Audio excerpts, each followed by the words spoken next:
Alright, we're going to try something new and different today. Normally I just do image guides, but I had the good fortune to have a customer send me one of these, a brand new Ruger Mark IV.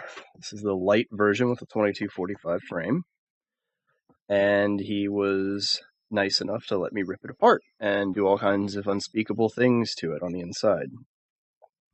Well, I haven't gotten that far yet. But what I have done is taken a look at all of the things in the design that differentiate it from the Mark III, which most people are probably familiar with at this point. First of all, let me say I'm not an audio video guy, so this video is probably going to suck. But let's get started anyway. So what we have here is the aluminum upper frame, polymer lower frame version of the Mark III, Mark IV design. And the biggest thing with the Mark IV, aside from some of the controls that you can see right now, is this button on the back. This guy right here. That's the easy takedown system. And it's probably the biggest leap forward that Ruger's had in their 22s in a very long time. I'm sure any Mark I through, well, standard auto through Mark III owner will appreciate the fact that now, in order to take this apart, which of course we are clear, now in order to take this guy apart, all you have to do is drop the magazine and press the button. Wow, doesn't get much easier than that. That's field strip. That's pretty impressive. And you'll also notice if you have a Mark III or one of the earlier designs that this post looks really familiar, because this is essentially the same retention system. And unfortunately, one of the things it does retain from the previous designs is getting that post lined up can be a little bit of a pain. But once you got it, click it in, it's all good. Some of the other obvious differences, we have a new style of safety, pretty straightforward, and a new style of slide stop. The slide stop's a little bit more complicated on the inside though. On the other side, we have the safety ambi, but no ambi on the slide stop, or bolt stop if you prefer the term. We also have a pick rail on top, which is removable, nice target sights, and of course, a thread cap, muzzle cap, for standard 22 or 5.56 style threading. You'll notice that there's also a little bezel on the inside. That's the inside edge to protect the little lock spring. I have here a Tennessee Arms dagger muzzle brake, which used to be on my Tavor. That guy will go right on there, and now you have a scary, evil assault weapon in the state of California, or whatever they're calling assault weapons these days. Pretty cool. But what about the real guts? Well, let me put this thread cap on, and we'll get to that in just a second. Luckily, just like the easy takedown system makes it much easier to field strip, it also makes it easier to do a little bit more than a field strip. There's a single screw here, which, if I recall, let me grab my kit, is either a 1/8 or a 9/64. I think it's a 1/8 actually. Let's see if I'm right. Nope, I'm horribly wrong. I'm really bad at eyeballing hex sizes. So that means it's a 7/64. As soon as I fish my 7/64 out here.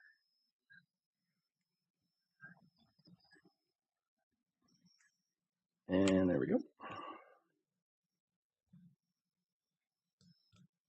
Not a 7/64 either, I'm a liar.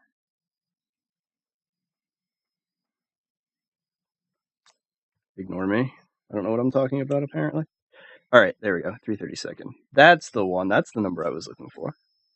And we simply undo this little guy here. Where my hands are going to block everything most of the time. I have a straight down camera view right here, so it's not so much gunsmith vision as just a camera pointing at a table. Someday we'll fix that. You have this interesting little pin/screw contraption with a hex head. The autofocus on the camera is going to be a problem too, so apologies ahead of time.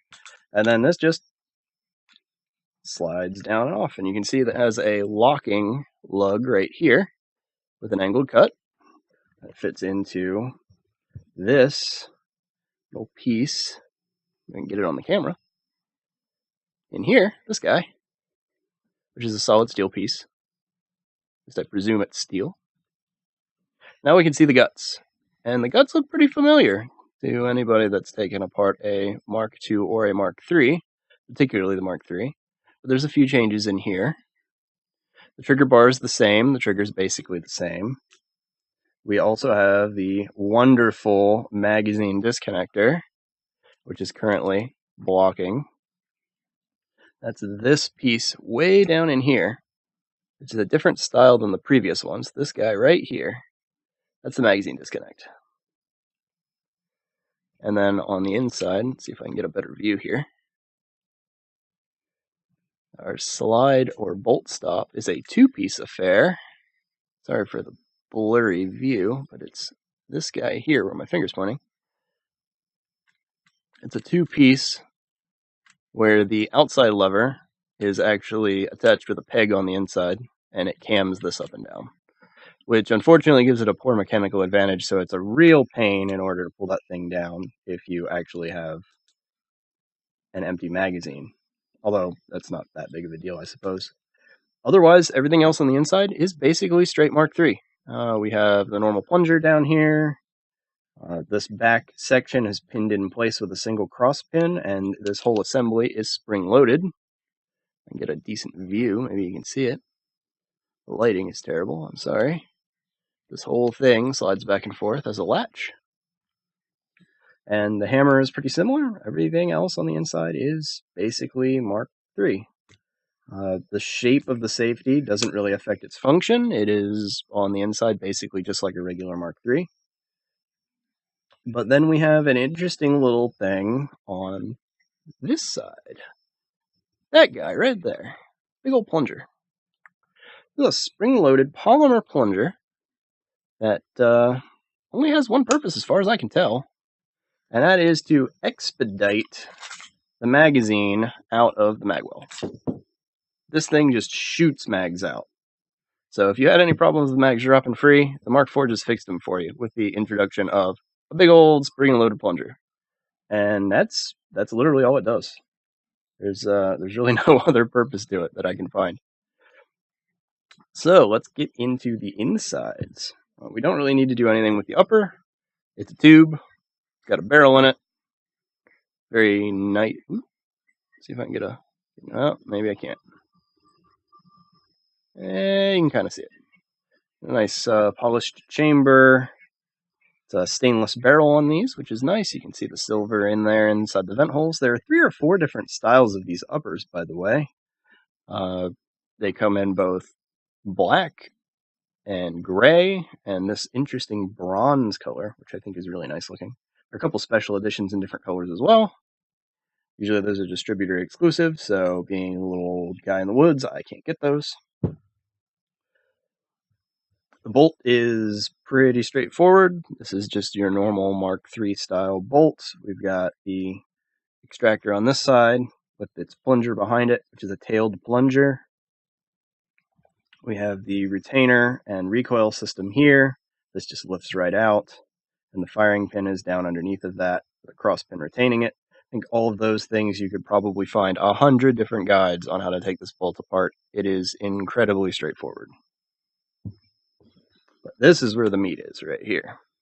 So let's get the grip panels off. These are, I think, made by Hogue. If they're not made by Hogue, they were definitely based on Hogue grips. Ruger, being these smart cookies they are, use the same size for their pivot pin as the grip panel screws. So this is a 3/32 as well. These guys off of here.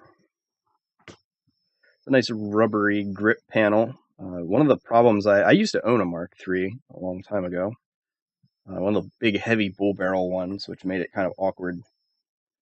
But the thing I didn't like about it was this polymer frame on the old 2245s was kind of lame, honestly. It didn't have the ability to accept grip panels like this. There's our left side grip panel.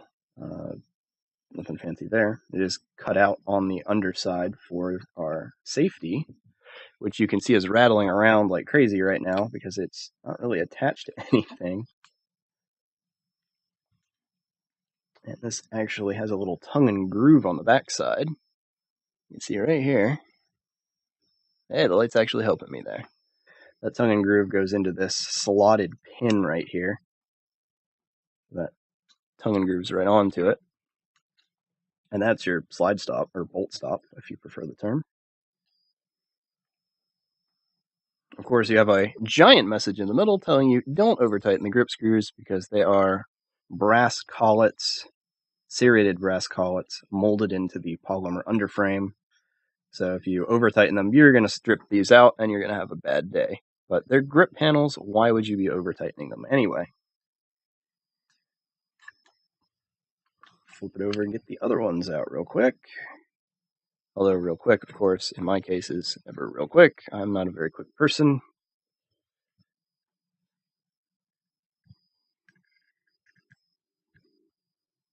If I was quick, I would have one of those fancy little electronic screwdrivers that did these in about 2 seconds. So, if you want to know what to get me for Christmas, there you go.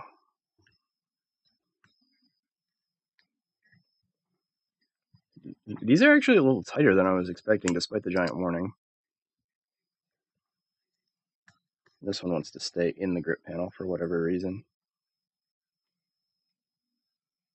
But we're going to evict it anyway, because I'm mean. Alright, there we go. There's our other grip panel. Toss that aside. And wow, there's absolutely nothing to look at on this side. Another giant warning label. That's it.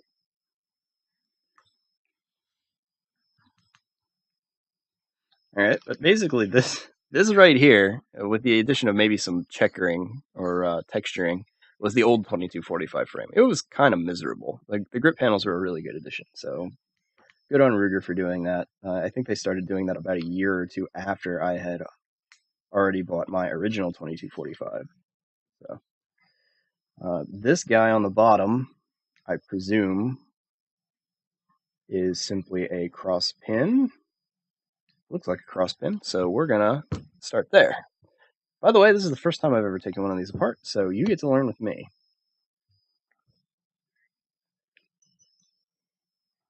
These loose pins like this are usually not very size dependent, so just tap, tap, tap.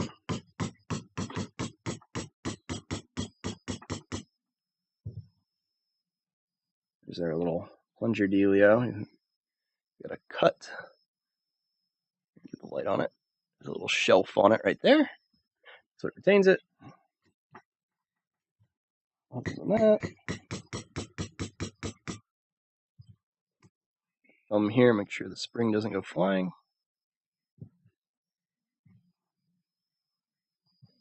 Cool. The spring does not go flying.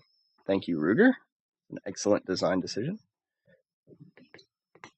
Did not get this all the way through. There we go. Nice fat steel pin. I think it's steel. Yeah, probably steel.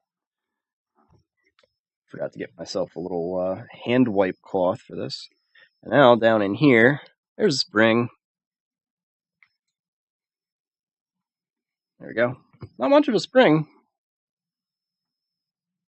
Feels a little bit more stout than it looks when it's actually installed in the gun. But that's it. I was right. There's no other purpose for that. That's literally just to expedite the magazine dropping free.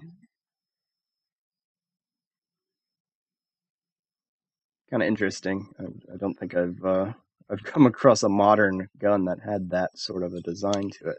I guess they were really worried about those magazines. All right, well, let's hop up here and knock this guy out.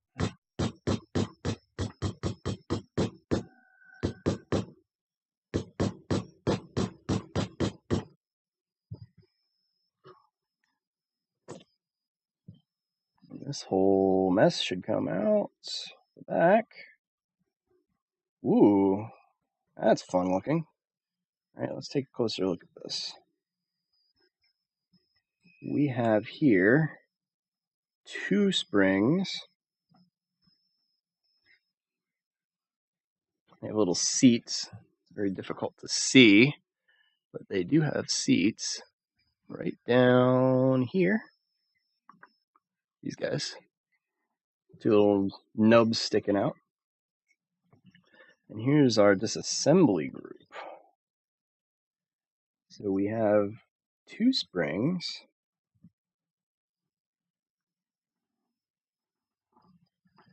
Our centering pin, or whatever. I'm not actually sure what Ruger calls these, to be quite honest. And here is our latching system. And the button is this side, so this slides this way back and forth. And these little 2 springs are the ones that power it. Clever. We'll set that guy aside, and our big steel post. And this pin has some cuts in it.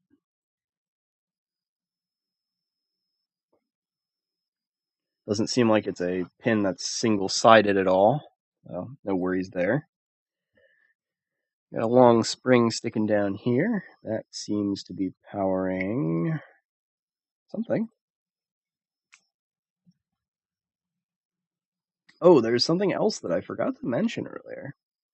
And that is that you can only disassemble this when the safety is in the on position.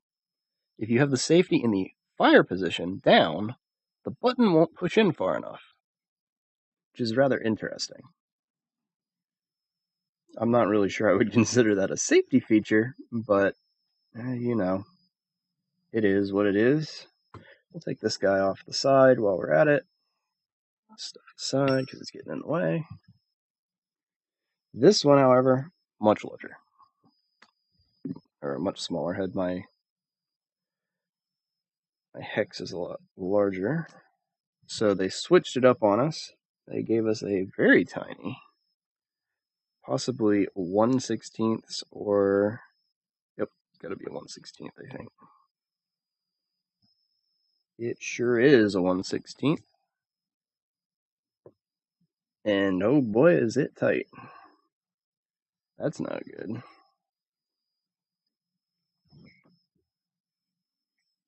Well, while I try to mess with this guy right here is the hammer pin here. So in this design, that's not the hammer pin. That is the sear pin. My mistake. That's the sear pin. And the hammer pin is actually the safety's through pin or drum or whatever you want to call it, since we like giving things 80 different names in the gun world.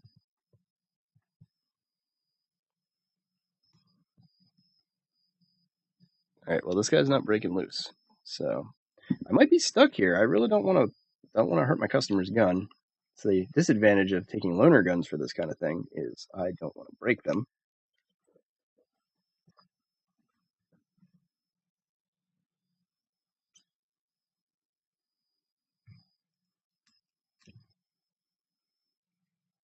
But it appears that Ruger's very serious about retaining this side of the safety. And a 1/16 will strip out very, very quickly if you're not careful, even with pretty good high quality Allen wrenches like I have.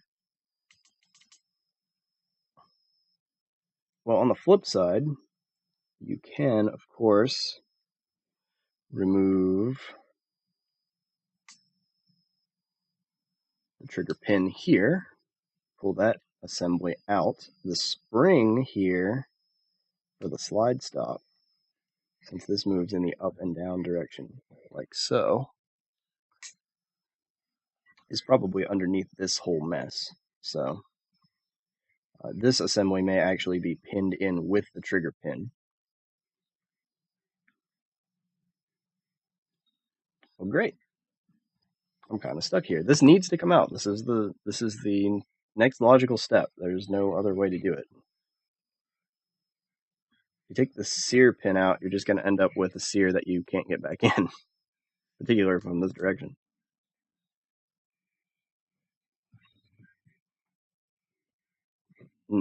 That's really in there.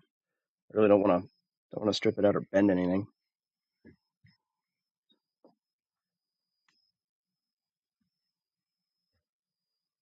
Well, that's kind of disappointing.